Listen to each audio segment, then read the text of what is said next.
This is the village of Barangka in Marikina City.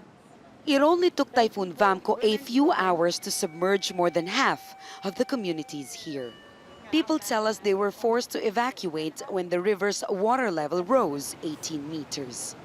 These volunteers have been rescuing people trapped for hours. It was cold, but we braved the waters to make sure residents were safe. There were many children, old people. We started doing this at 2 a.m.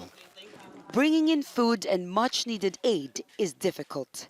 The water is neck deep and our boat had to be attached to a rope.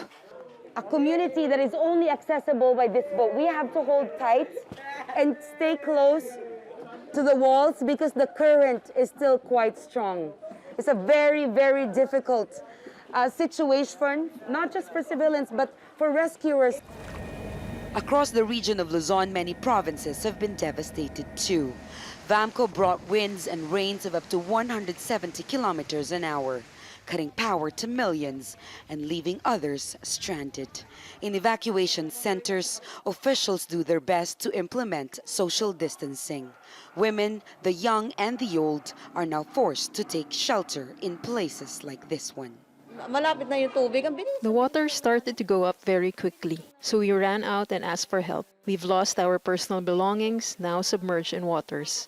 But we are grateful we are all alive. Aside from the joint task force, the organic joint task force that are already in Metro Manila, the Navy and the Army also contributed in this effort. Of course, aside from the manpower, what is important are the equipment.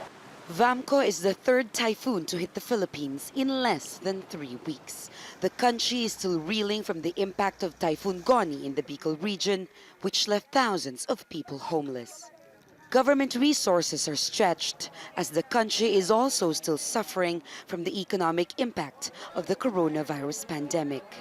This makes relief and recovery efforts now even more complicated. Jamila, Alindogan, Al Jazeera, Manila.